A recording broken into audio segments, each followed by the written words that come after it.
Olá, sejam bem-vindos novamente. Aqui é o professor Tiago falando com vocês mais uma vez.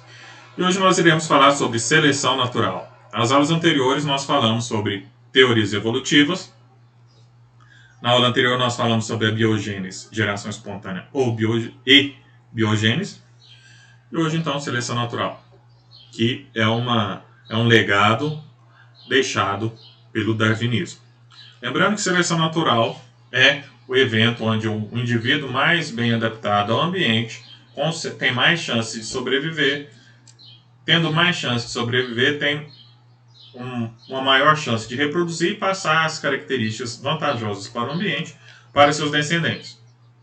Enquanto os indivíduos que não são bem adaptados, que possuem as características desvantajosas para sobrevivência no ambiente, vai ter uma taxa de sobrevivência menor, uma taxa de reprodução menor e também uma taxa de transmissão dessas características menor. Como a cada geração essa descendência dos indivíduos, dos organismos mais mal adaptados, não adaptados, diminui, essas características vão acabar tornando-se raras no ambiente. A seleção natural ela precisa de alguns fatores para ocorrer. Entre eles, nós temos variabilidade entre os indivíduos, reprodução diferencial e hereditariedade. A variabilidade entre os indivíduos é o fator onde os indivíduos de uma mesma espécie devem ter uma variação das características, a variabilidade das características. Como a gente usou o exemplo da girafa para falar de darwinismo e lamarckismo. Então, usando esse fator da variabilidade entre os indivíduos, nós teriam girafas com pescoço pequeno, pescoço médio e pescoço maior. Então, dentro de uma espécie, há uma variabilidade das características. Reprodução diferencial é a reprodução dos mais vantajosos. Os mais vantajosos conseguem se reproduzir com maior frequência. E, consequentemente, com a reprodução com maior frequência dos mais vantajosos, há uma transmissão dessas características vantajosas para os descendentes. E com isso, essas características vantajosas irão se tornar mais vantajosas, ou mais frequentes. Então, variabilidade entre os indivíduos, reprodução diferencial e hereditariedade. A seleção natural é dividida em 3 tipos: estabilizadora, direcional e disruptiva. Pegando como exemplo esses gráficos, nós temos a população original de camundongos, que a característica tomada aqui, ou característica levada em consideração, é a coloração da pelagem. Ok? Então, variabilidade entre os indivíduos. Dentro de uma mesma espécie, há diferentes, ou uma variação das características. Então, nós temos a estabilizadora, direcional e disruptiva. Nós iremos falar agora da seleção estabilizadora.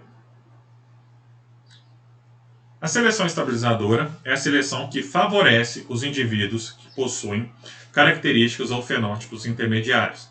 Lembrando da população original, nós tínhamos 2 camundongos com a coloração mais clara e 2 camundongos com a coloração mais escura. O que foi favorecido pela pressão do ambiente foi aquele que possui uma coloração intermediária, as mais claras e as mais escuras. Certo? Então, vimos esse gráfico e nós temos também exemplos do acontecimento da seleção estabilizadora hoje nos humanos. Nós temos a questão da anemia falciforme e da malária. A malária é causada por protozoários. Esses protozoários desenvolvem-se no interior das hemácias. Então, esses protozoários são transmitidos por um mosquito, e ao entrar na corrente sanguínea, esses protozoários vão infectar as hemácias para desenvolvimento. A anemia falciforme é uma doença hereditária ligada a um gene recessivo que faz com que as hemácias tenham formato de foice. Certo?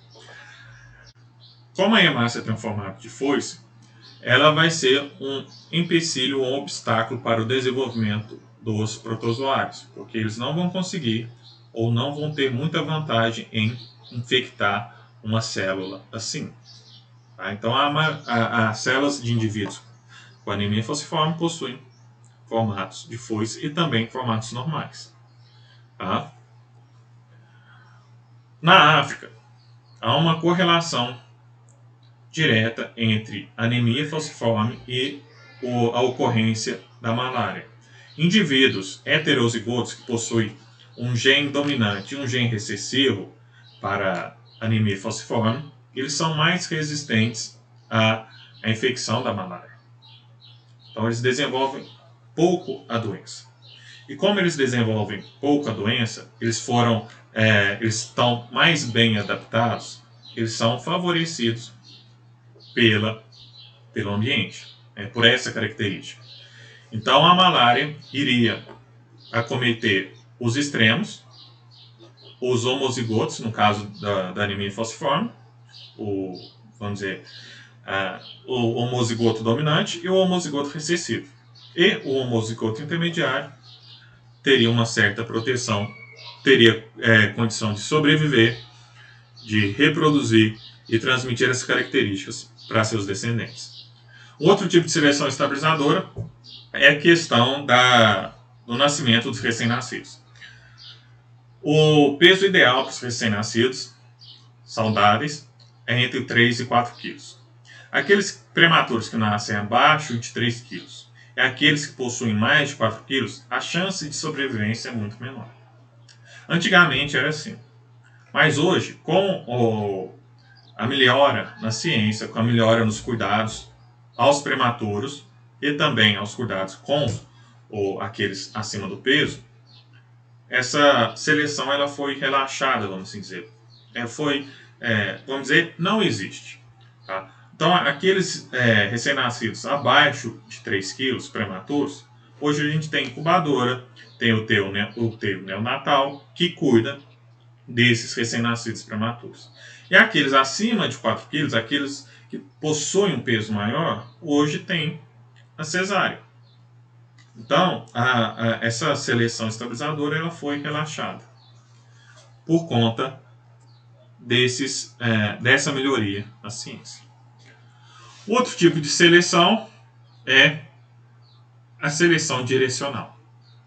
A seleção direcional é quando um dos fenótipos extremos é favorecido e o outro extremo, ele, vamos dizer, prejudicado pelo ambiente. Então, apenas um extremo é favorecido. O outro extremo possui características desvantajosas para sobreviver nesse ambiente. E, lembrando do gráfico original, nós tínhamos 5 camundongos. Foi favorecido aqueles que possuem uma coloração mais escura. O extremo que possui uma coloração mais clara, a característica desvantajosa, foi desfavorecido. Logo, teria uma taxa de sobrevivência menor, reprodução menor e transmissão de caracteres também menores. Como exemplo, nós podemos analisar a presença de lebre, coelhos ou roedores em ambientes frios, onde há neve. Aqueles que possuem uma coloração mais escura, eles facilmente seriam encontrados pelos predadores. E aqueles que possuem coloração mais clara, eles conseguiriam escapar, onde se camuflar na neve. Então, um predador, para achar, no caso aqui, os coelhos mais escuros, teria maior facilidade do que fosse para achar um coelho mais claro. O outro tipo também de seleção direcional, nós temos a questão das mariposas. As mariposas que com coloração diferente durante a Revolução Industrial. Tá? Durante a Revolução Industrial, com a dispersão da fuligem, a impregnação das árvores da fuligem, as mariposas mais claras elas foram prejudicadas. Elas foram para o ambiente, para as condições do ambiente, elas tinham características desvantajosas. Porque a mariposa escura ela conseguia esconder na fuligem. O predador, observando uma árvore onde tinha as duas mariposas, é lógico que o predador iria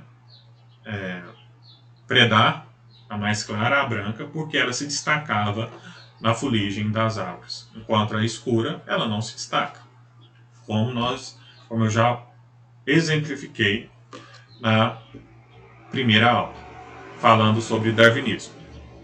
Então esse gráfico mostra a mariposa branca e a mariposa escura.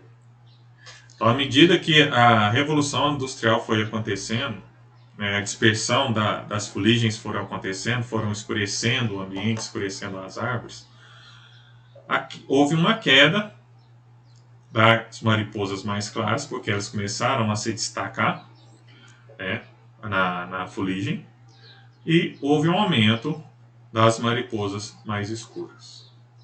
Certo? Então, favoreceu um dos extremos.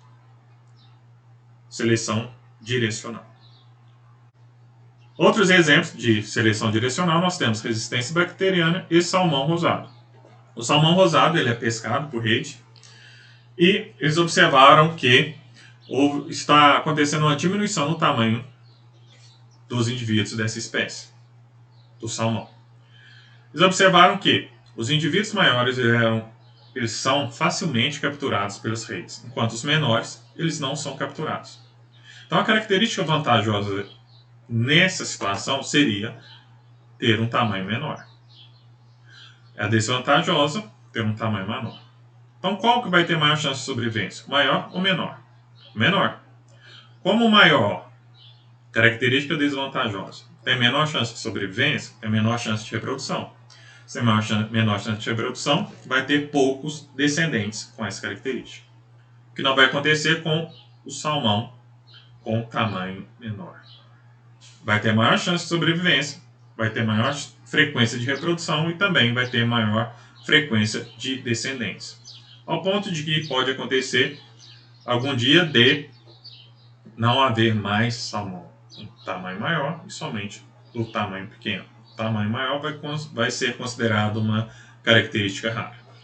A outra é a resistência bacteriana. A resistência bacteriana seleciona aquelas bactérias, o extremo, aquelas bactérias resistentes. Olhando essa primeira figura, nós temos bactérias pouco resistentes, com resistência intermediária e com alta resistência. Aqui houve uma seleção onde as bactérias dos extremos abaixo do nível de resistência alto foram eliminadas. Então, somente houve sobrevivência das bactérias com nível de resistência alto, o extremo alto. Aqueles abaixo do extremo alto as bactérias foram eliminadas. O outro tipo de seleção é a seleção disruptiva. A seleção disruptiva é onde os extremos são favorecidos em detrimento do intermediário. Então, nós temos os extremos. A estabilizadora é o intermediário. Na direcional, apenas um extremo. E na disruptiva, nós já temos os dois extremos sendo favorecidos pela pressão do ambiente. Como exemplos, nós temos o tentilhão africano. O tentilhão africano tem indivíduos que possuem um bico capaz de se alimentar de sementes mais moles, indivíduos com os bicos que conseguem se alimentar de sementes mais duras e maiores. E temos aqueles indivíduos intermediários que com dificuldade de se alimentar tanto da semente mais mole, quanto da semente mais dura.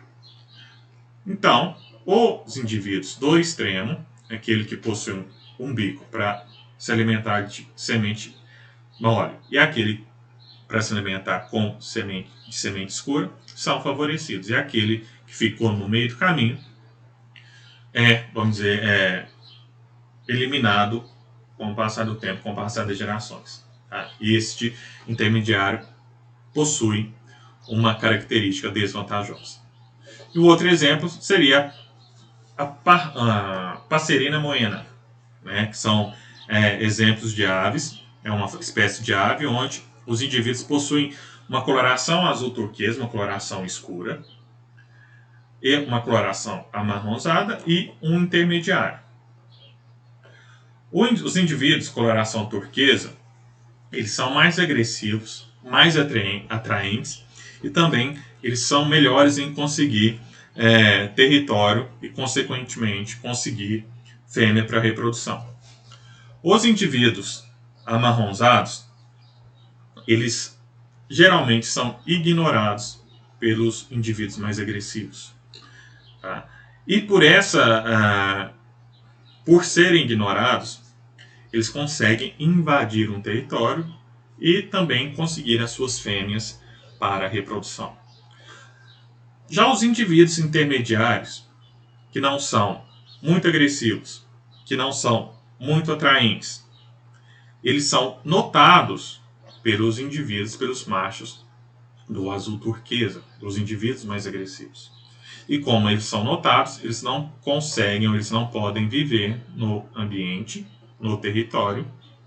Logo, se eles não conseguem ou eles não podem viver no território, eles não vão se reproduzir. Não se reproduzindo, não vai haver descendente. Então foi favorecido os extremos. O indivíduo amarronzado, o indivíduo azul turquesa. O indivíduo intermediário, com coloração azul e amarronzada, ele não foi favorecido. Ele apresentou uma característica desfavorável. Ok? É isso, eu espero que todos tenham entendido. Vou ficando por aqui e até a próxima aula. Um abraço.